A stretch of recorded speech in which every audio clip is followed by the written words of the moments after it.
Hello all, कैसे हो सब? होप सब बढ़िया। आज हम स्टार्ट कर रहे हैं हमारा new chapter, that is chapter number 16 पढ़ने जा रहे हैं हम, थियोरेटिकल डिस्ट्रीब्यूशंस। ठीक है, theoretical distributions, that is chapter number 16। Theoretical distribution exam में आपको दिखा देगा। थ्योरेटिकल डिस्ट्रीब्यूशन एग्जाम में कुछ आपको दिखाई देगा 6 to 7 मार्क्स के लिए। ठीक है, और मोस्टली जो प्रोबेबिलिटी जो चैप्टर पढ़ा हमने लास्ट इसमें, राइट? तो प्रोबेबिलिटी में क्या होता है ना, प्रोबेबिलिटी से ही रिलेटेड है थ्योरेटिकल डिस्ट्रीब्यूशन। प्रोबेबिलिटी का ही एडवांस्ड पार्ट है थ्योरेटिकल डिस्ट्रीब्यूशन। और थ्योरेटिकल डिस्ट्रीब्यूशन को जैसे जैसे पढ़ेंगे हम, देखो अब हम इसको, इसमें 3 टॉपिक्स आते हैं। एक आता है बाइनोमियल डिस्ट्रीब्यूशन, इस एक आता है पॉइजन डिस्ट्रीब्यूशन, एक आता है नॉर्मल डिस्ट्रीब्यूशन। तीनों चीजों को पढ़ेंगे हम। तीनों भी चीजें सिंपल है, पर कब तक सिंपल है? जब तुम उसको इंडिविजुअली पढ़े। जब सभी चीजें कंबाइंड हो जाएंगी तो कंफ्यूजन होना क्रिएट होगा। तो इस चैप्टर को बस ध्यान देना है, यकीन मानो बहुत ज्यादा सिंपल है। अब और इस तरह से ही हम इसको पढ़ेंगे, इंडिविजुअली पढ़ेंगे, ताकि ये काफी सिंपल लगने लगे। और फिर बाद में इसके एडवांस लेवल पे समझ, मतलब ही हम क्या करेंगे, इनको जब हम कंबाइन करेंगे तब रिवाइज के टाइम पे, तब थोड़ा ये सिंपल लगने लगेगा। अगर इसको हमने डायरेक्टली सभी सम्स को एक साथ ले लिया तो बहुत ज्यादा डिफिकल्ट है, मानो मेरी बात। और पर उतना ही सिंपल है अगर इंडिविजुअली इसको सॉल्व किया तो आज हम देखो इसको एग्जाम में देखा जाएगा। मैंने तो सबसे पहली बात तो होता है 6 to 7 marks, this is approximation, okay. 6 to 7 marks. और इसमें 3 टॉपिक्स आते हैं, binomial distribution, Poisson distribution, normal distribution. आज ये 2 टॉपिक नहीं पढ़ेंगे, आज हम सिर्फ और सिर्फ फोकस करेंगे बाइनोमियल डिस्ट्रीब्यूशन पे, जो प्योरली बेस्ड ऑन फॉर्मूलाज। और फॉर्मूला अप्लाई किया उसके आंसर्स आ जाएंगे, बहुत ज्यादा सिंपल। फॉर्मूलेज भी एज सच कुछ डिफिकल्ट नहीं है। फॉर्मूलेज देखो मैंने क्या किया है, जहां पे तुमको फॉर्मूलेज रट्टा नहीं मारना है वहां पे बिल्कुल मैंने ट्रिक्स बताई है। कई चीजें हैं जो पे तुमको फॉर्मूलेज अप्लाई करने पड़ते हैं, तो कहीं ना कहीं हमको मैथ्स की वहां पे थोड़ी इज्जत करनी भी पड़ेगी। सही है, तो यहाँ पे हम थोड़े फॉर्मूलेज पढ़ेंगे, और इन सभी फॉर्मूलेज बहुत ज्यादा सिंपल समझ के करेंगे। ठीक है, तो स्टार्ट करते हैं। What is binomial distribution? Topic का नाम दैट इज बाइनोमियल डिस्ट्रीब्यूशन। अब बाइनोमियल डिस्ट्रीब्यूशन सर ये क्या चीज है और यूज कब किया जाता? देखो, अब तक हमने जो देखे थे एग्जांपल्स, प्रोबेबिलिटी में हमने देखा है कि हमने एक सिंगल कॉइन को टॉस किया, या तो हमने 2 कॉइन्स को टॉस किया, या तो हमने 3 कॉइन्स को टॉस किया। करेक्ट है, ये साइमल्टेनियसली हो गया। करेक्ट है। और इसी जगह हमने देखा था, अगर हमने डाइज को थ्रो किया तो ज्यादा से ज्यादा हमने 2 डाइज को एक साथ थ्रो किया था, तो 1 1 1 2 1 3 वो सब याद है। तो टोटल नंबर ऑफ सैंपल्स पे 36 बनता था।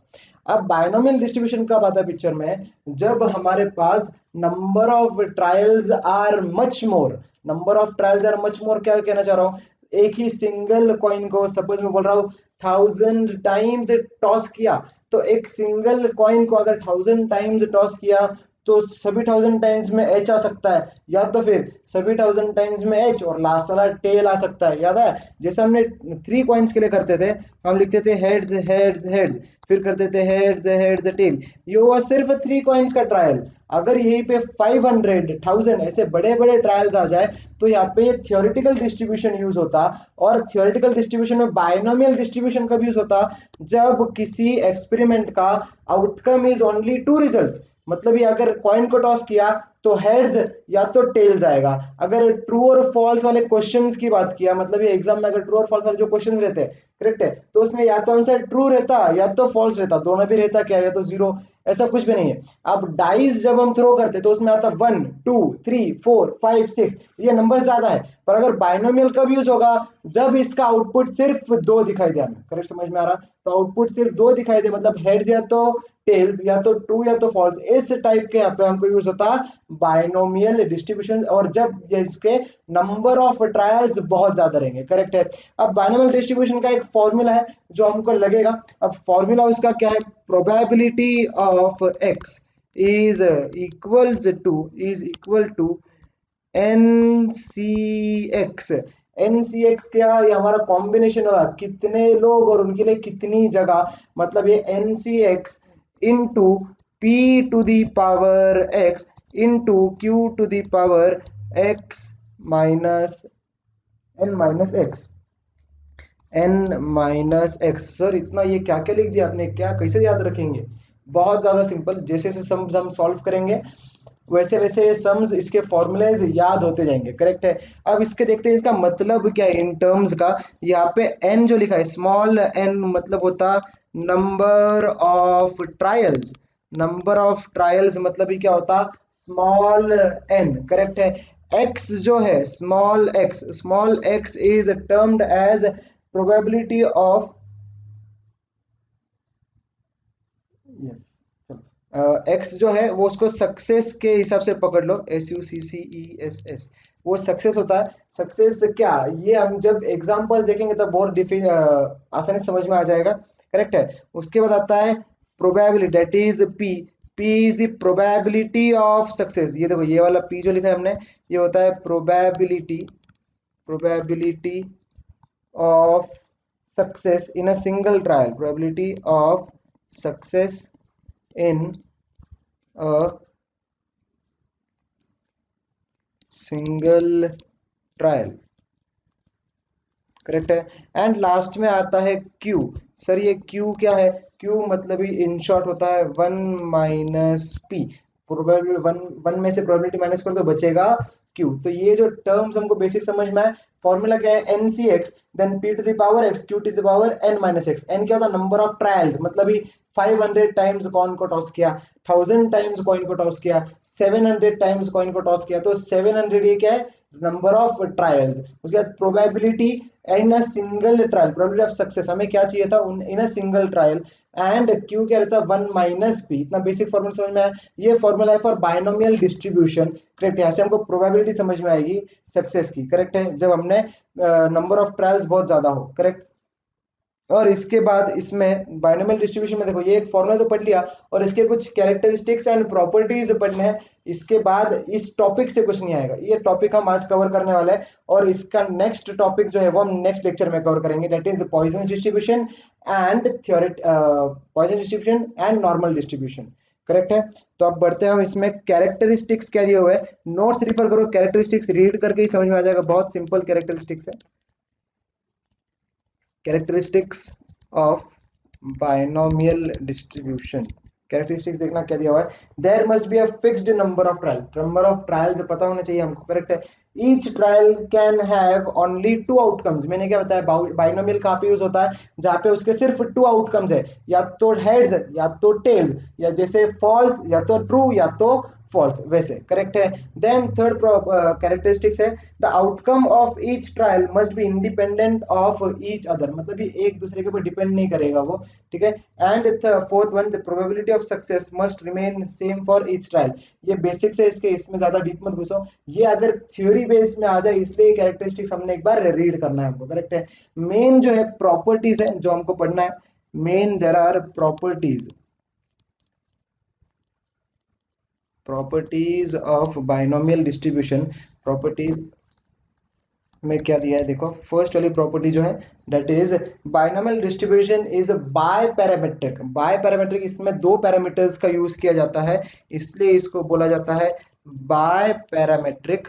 और 2 पैरामीटर्स जो होते हैं, एक सेकेंड, बाय पैरामेट्रिक, और 2 पैरामीटर्स जो होते हैं वो होते हैं एन पी, वो होते हैं n and p, number of trials and probability. इन 2 पैरामीटर्स पे डिपेंड करता है बायनोमियल डिस्ट्रीब्यूशन। ठीक है, ये आता है थियोरी में। Then second, mean. मीन जो निकाला जाता है दैट इज बायनोमियल डिस्ट्रीब्यूशन का मीन, दैट इज यहाँ पे उसको हम लिखेंगे म्यू बार। ठीक है, या तो फिर सिर्फ म्यू लिखेंगे उसको, म्यू बार मत दो, हम उसको एक्स बार लिखते थे।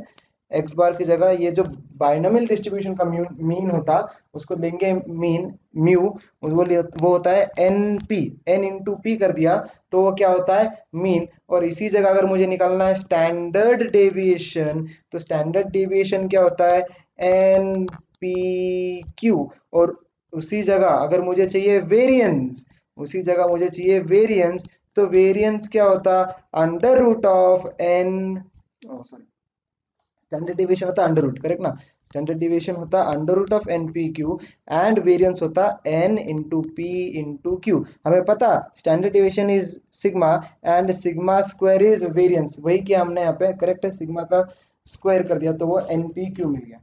करेक्ट है। और फिर इसमें आता है इसको हम दे देते सिग्मा, इसको नाम दे देंगे सिग्मा स्क्वायर कर दिया बस, करेक्ट है। और फिफ्थ प्रॉपर्टी इसमें आती है, दैट इज मीन की जो वैल्यू है, mean is always greater than variance, is always greater than standard deviation.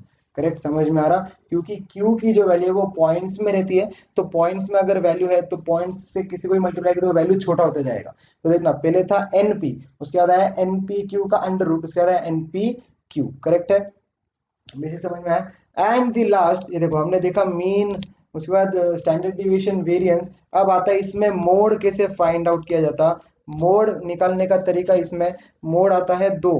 देखो, if n plus one times p, मतलब ये number of trial plus one into probability कर दिया, तो if this is a integer, if this is an integer, integer का मतलब क्या, single numbers, मतलब ये 2 3 4 5 6, ये होते हैं इंटीजर्स। और नॉन इंटीजर्स क्या होगा, नॉन इंटीजर्स होगा 2.2 सपोज, 3.5 4.6, मतलब पॉइंट्स में आंसर आ गए, फ्रैक्शन में आंसर आ गए, तो वो इंटीजर्स नहीं कहलाते। इंटीजर्स किसको बोलेंगे, 2 3 4 5 6, करेक्ट है। Then if n plus one times p, अगर ये इंटीजर है, then the distribution has two modes, अगर ये इंटीजर है तो डिस्ट्रीब्यूशन के आते हैं टू मोड्स। फर्स्ट मोड कैसे निकाला जाता है, n plus one times p, ये होता है first mode, and n plus one times p minus one, n times, ये देखो और ये होगा माइनस वन, इसके ये दो मोड आते हैं। और अगर यहीं पे if n plus one time, देखो ये थोड़ा आप भी समझने के लिए बहुत थोड़ा डिफिकल्ट लग रहा है, बहुत ज्यादा सिंपल है, कुछ भी नहीं है ये। अब थियरी पढ़ रहे हैं तो जब इसका जब एग्जांपल देखें बहुत ज्यादा सिंपल है टर्म्स, करेक्ट है। n plus one times p is not an integer, is not an integer, मतलब ये पॉइंट्स में अगर आंसर आया, मतलब एग्जांपल मेरे पास आंसर आया 4.534, करेक्ट है, तो 4.534 क्या होगा, then it is the greatest integer contained in it, तो फिर इसमें से ये जो ग्रेटेस्ट वैल्यू है डेट इज 4, ये मेरा वैल्यू बन जाएगा। बेसिक समझ में आ रहा, so this is the mode, ये आता सिंगल मोड, यहाँ पे आते हैं दो मोड। देखो यहाँ पे ये दो मोड इस तरह से कैलकुलेट किए जाते हैं, और यहाँ पे सिंगल मोड, पॉइंट के पहले वाला जो वैल्यू है उसको मोड कंसीडर किया जाता है, करेक्ट है। एंड लास्ट में आता है maximum variance, maximum variance, maximum variance जो है इट इज इक्वल्स टू, निकाला जाता है n divide by 4, number of trials divide by 4 कर दिया, ठीक है। तो maximum variance and it is achieved,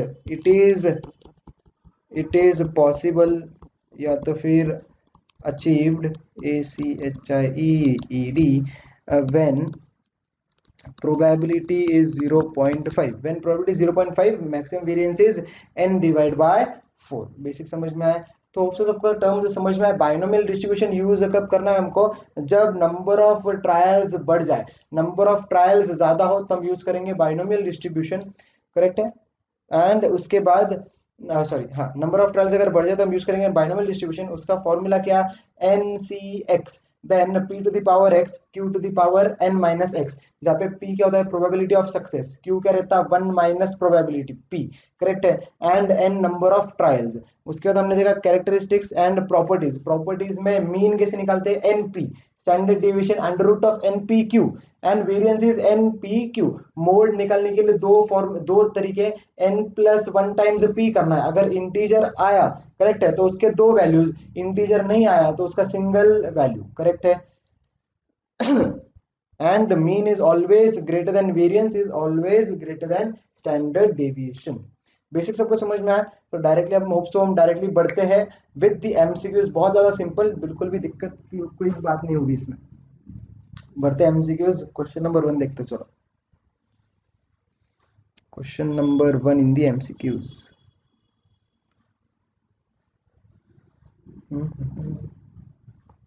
कहते हैं देखो, a binomial distribution is dash, the parameters are dash. क्या डैश डैश क्या है, देखो पहले पढ़ो क्वेश्चन, ऑप्शंस पढ़ना पड़ेगा। अब बाइनोमियल डिस्ट्रीब्यूशन बाय पैरामेट्रिक या यूनिपैरामेट्रिक? बाइनोमियल डिस्ट्रीब्यूशन अभी बताया था बाय पैरामेट्रिक होता है, और बाय पैरामीटर्स कौन से होते हैं? The parameters are n and p, the parameters are n and p, option B is the correct option. ये टाइप्स के क्वेश्चंस आते हैं थियोरी में, करेक्ट है। Second, in a binomial distribution, mean is greater than variance, mean is less than variance, mean is equal to variance, या तो none of the above। क्या देखा था हमने? हमने देखा mean की वैल्यू जो है it is greater than variance की वैल्यू, एंड वेरियंस की value it is greater than standard deviation की वैल्यू। तो मीन क्या हुआ? ग्रेटर देन वेरियंस, मतलब mean is greater than variance, option number A. Simple था, सही है। चैप्टर सिंपल है, यकीन मानो, इंटरेस्टिंग भी है। इंटरेस्टिंग देखो, मेरे को कौन से चैप्टर पढ़ने को मजा आती है? जब बच्चा इस चैप्टर को छोड़ने की बात करेगा ना, जब बाकी के बच्चे इस चैप्टर को छोड़ने की बात करते हैं, हम उस चैप्टर को ही अच्छे से पढ़ के जाएंगे, क्योंकि हमें पता है एग्जाम में ये चैप्टर्स इंपॉर्टेंस रखते हैं कहीं ना कहीं। बच्चा क्या करता है, मैं आपको क्लियरली बताता हूँ। अब प्रोबेबिलिटी जो चैप्टर है, प्रोबेबिलिटी चैप्टर पढ़ के जाएगा, कॉन्फिडेंस भी रहेगा, और बोलेगा ये तो हमने पढ़ा हुआ है, ये पढ़ के जाते हैं, सिंपल है सिंपल है सिंपल है।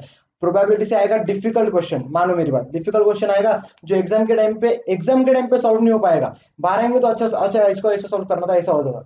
मतलब क्या होता है, प्रोबेबिलिटी में क्वेश्चन जो है डिफिकल्ट होते हैं, समझना थोड़ा डिफिकल्ट हो जाता, और बच्चा ये वाला चैप्टर छोड़ के जाएगा, और ये वाला चैप्टर के एग्जाम में क्वेश्चन दिखाई देंगे, और हम वो करके जाएंगे और उसके मार्क्स गेन करके आएंगे, करेक्ट है। देखते third question, an unbiased dice is tossed 500 times, ठीक है। एक डाई को dice is tossed 500 times, the mean of the number of sixes in these 500 tosses is, correct है। अब डाइस को 500 टाइम्स टॉस किया अगर, तो क्या होगा? The mean of the number of sixes, mean of the number of sixes is, mean पूछा है। सबसे पहले हमको क्या मिला है ऐसे?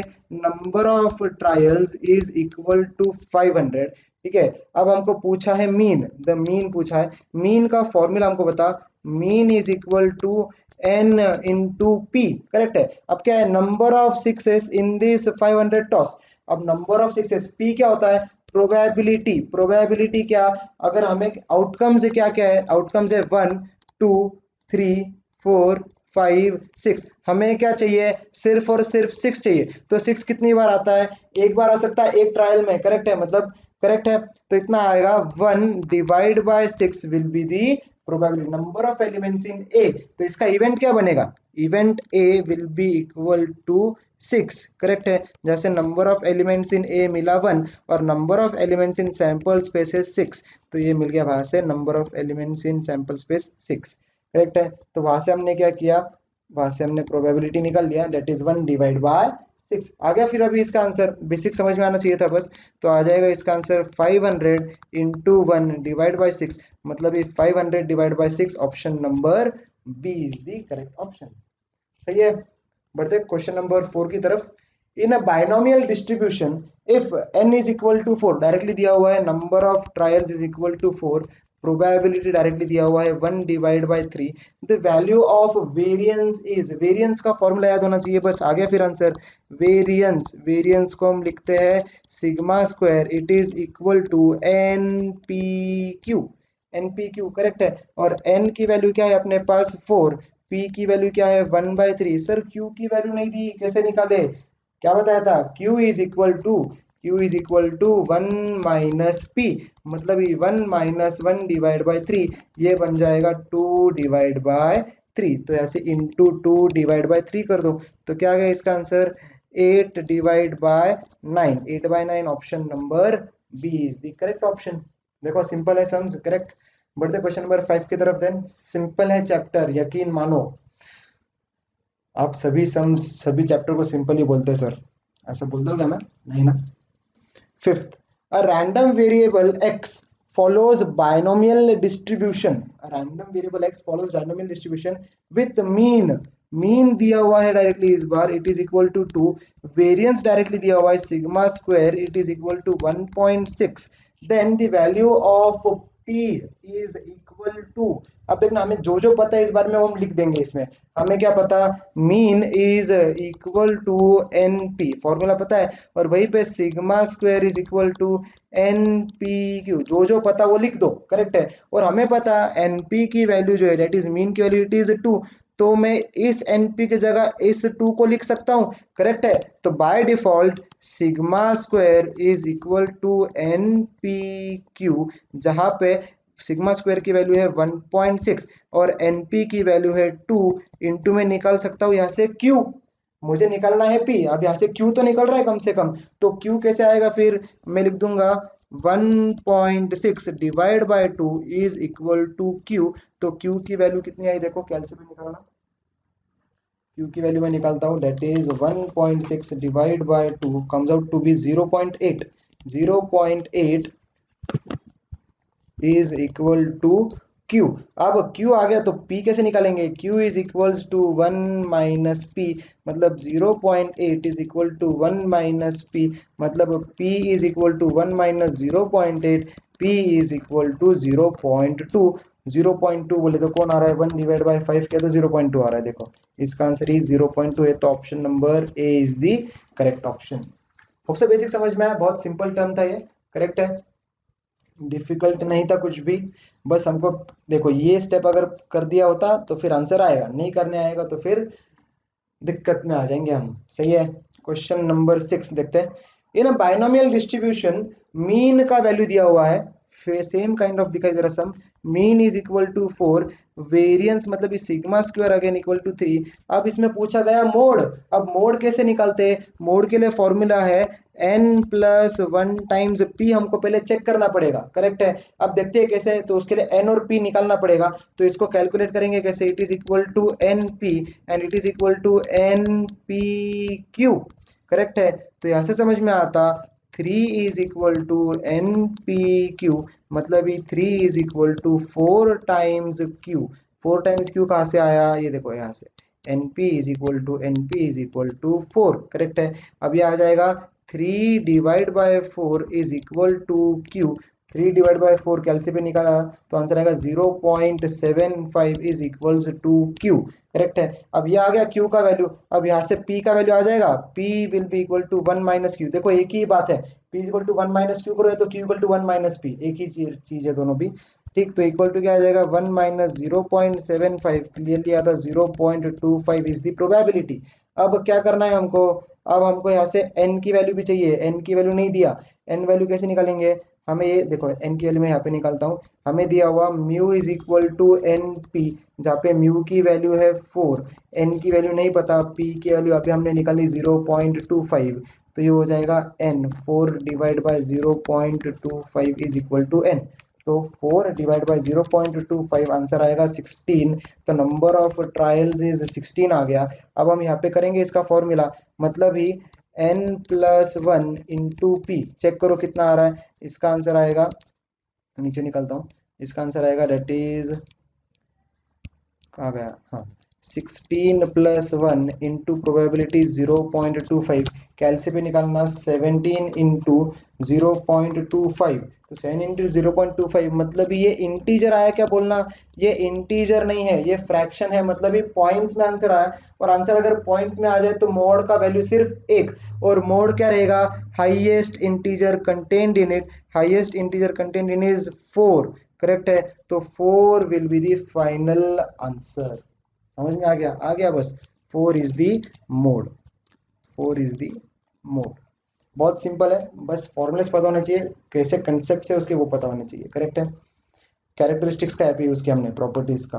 बढ़ते question number 7, what is the probability of getting 3 correct guess in 5 true और false answer type questions, correct है, प्रोबेबिलिटी निकालनी है। अब क्या चाहिए इन शॉर्ट, देखना 5 ट्रू और फॉल्स के क्वेश्चंस है, मतलब नंबर ऑफ ट्रायल्स कितने हुए, 5 हुए, मुझे क्या चाहिए, probability of getting 3 correct answer, मतलब ही करेक्ट गेस, करेक्ट आंसर्स, मतलब ही एक्स का हमने देखा था, दैट इज मैंने लिखा था सक्सेस, एक्स इज सक्सेस कितना है 3, करेक्ट है। तो प्रोबेबिलिटी ऑफ एक्स क्या होगा, प्रोबेबिलिटी ऑफ एक्स वो निकालना है हमको, करेक्ट है। अब इसमें देखते हैं कैसे सॉल्व होगा। ठीक। अब n की वैल्यू बता, x की वैल्यू बता। अब हम डायरेक्टली जाएंगे, probability of x will be equal to, क्या यूज करेंगे, n C x into p to the power x into q to the power n minus x। Correct है। यहाँ से हमको आ जाएगा अभी इसका answer, it will be equal to n की वैल्यू कितनी है 5 c3 इंटू प्रोबेबिलिटी क्या है, प्रोबेबिलिटी कैसे आएगी, प्रोबेबिलिटी कितना है देखो, ट्रू और फॉल्स है, तो या तो ट्रू या तो फॉल्स, तो ईच ट्रायल की probability will be 1 divide by 2। Each trial की प्रोबेबिलिटी कितनी होगी, 1 डिवाइड बाय 2। तो हम यहाँ पे क्या करेंगे, उसको 1 डिवाइड बाय 2 के पावर में x, और अगर 1 बाय 2 इक्वल टू प्रोबेबिलिटी है तो q कितना आएगा, 1 minus p, that is 1 minus 1 by 2, it will be equal to 1 by 2। ये भी वैल्यू कितनी आई, 1 divide by 2 to the power n कितना है 5 माइनस 3। ये x की जगह 3 लिख दो, करेक्ट ना। बेसिक सबको समझ में आया। अब आ गया बस, 5c3 को कैसे सॉल्व करते हैं, ऊपर जो भी नंबर उससे शुरू करो, नीचे वाले नंबर, नीचे जितना नंबर उतने numbers multiply, 5 into 4 into 3 divide bye नीचे वाले नंबर का फैक्टोरियल, करेक्ट है। एंड इनटू ये क्या आएगा, 1 डिवाइड बाय 8 इंटू क्या आ जाएगा, 1 divide by 2 to the power square, that is 4 आ जाएगा। अब करो इसका answer, 5 into 4 20 into 3 60 divide by 3 into 2 6, correct, into 1 by 8 into 1 by 4 is equal to 10 divided by 8 4s are 40, that comes out to be sorry sorry 8 4s are 40 कैसे होता 8 32, ठीक है। और फिर ये कितना आ गया, 10 डिवाइड बाय 32, कैलसी पे निकालो, that is 10 divide by 32 gives 0.3125, 0.3125। Option number B is the correct option. Hope से समझ में आया सबको, करेक्ट, इजी है, थोड़ा सा लेंदी है पर आता है एग्जाम में। इस टाइप्स के सम्स को बिल्कुल भी छोड़ने की मत सोचो, सिंपल है सम्स, करेक्ट है। बढ़ते क्वेश्चन नंबर 8 की तरफ। Question number 8, what is the probability of getting 3 heads if 6 unbiased coins are tossed? कितने ट्रायल्स है, trial number of trials is 6, क्या चाहिए हमको, 3 हेड्स चाहिए, तो x कितना हुआ 3, करेक्ट है। तो अब इसमें से प्रोबेबिलिटी क्या, what is the probability of getting 3 heads, probability निकालनी है हमको। तो देखना हम क्या करेंगे इसमें, सबसे पहले फॉर्मूला लगाएंगे, probability of x will be equal to N C X P to the power x Q to the power n minus x। अब यहाँ से n क्या है 6 c 3, प्रोबेबिलिटी कैसे आएगी, प्रोबेबिलिटी चाहिए 3 हेड्स। देखना एक ट्रायल में हम क्या क्या कर सकते हैं, 3 हेड्स, तो 3 डिवाइड बाय 6 मतलब कितना होगा 1 डिवाइड बाय 2, करेक्ट है। तो ये आ जाएगा 1 डिवाइड बाय 2। देखना 3 हेड्स चाहिए, टोटल आउटकम्स कितने हैं 6, करेक्ट है। तो वहां से आ जाएगा ये क्लियरली 1 डिवाइड बाय 2, एंड इसके पावर में जाएगा 3 इंटू क्यू भी आएगा 1 डिवाइड बाय 2। अभी हमने ऊपर निकाला था p is equal to 1 minus Q, तो p कितना है 1 बाय 2 माइनस, यहाँ पे आएगा +1 इक्वल टू क्यू -1 सॉरी, तो बन जाएगा 1 by 2 equals to Q, power में जाएगा n, डेट इज 6 माइनस 3। देखो जो सिंपल टर्म्स है समझ में आने चाहिए तुमको, और खुद से समझ में आ रहा है भी है सभी को, सही बात है। अब ऊपर वाले नंबर को स्टार्ट करो, multiply 6 into 5 into 4 divide by नीचे वाले नंबर का factorial into 1 divide by 8 into 1 divide by 2 का आ जाएगा यहाँ पे भी क्यूब, दैट इज 8। तो ये कितना आ जाएगा 6 into 5 into 4, 6 into 5 into 4, 6 into 5 into 4 कितना आ रहा है 120, 120 divide by 6 into 1 by 8 into 1 by 8, तो 620, तो 20 डिवाइड बाय 64, 20 डिवाइड बाय 64 आ जाएगा 0.3125। Again option number D is the correct option. Hope सबको समझ में आ रहा, कुछ डिफिकल्ट नहीं है इसमें, सही। क्वेश्चन नंबर 9 देखते चलो। Question number 9, a die is thrown 100 times, देखो 100 टाइम्स डाई को थ्रो किया तो नंबर ऑफ ट्रायल्स कितना हो गया 100। If getting an even number is considered as success, getting an even number, तो इवन नंबर हमको चाहिए। अब डाई थ्रो किया तो क्या क्या सकता है 1 2 3 4 5 6, करेक्ट है। ये टर्म्स आ सकते हैं कि अगर डाई को थ्रो किया तो इवन नंबर्स का प्रोबेबिलिटी क्या होगा, फिर इवन नंबर्स हो गए 2 4 6, तो इसके नंबर ऑफ एलिमेंट्स इन ए कितने हुए, वो मिले हमको 3, and number of elements in S कितने हैं, वो है 6, करेक्ट है। तो अभी क्या निकालना है, गेटिंग कंसिडर्ड एज सक्सेस, तो x क्या क्या आएगा, x आएगा 2 4 6, करेक्ट है, सॉरी 2 4 6,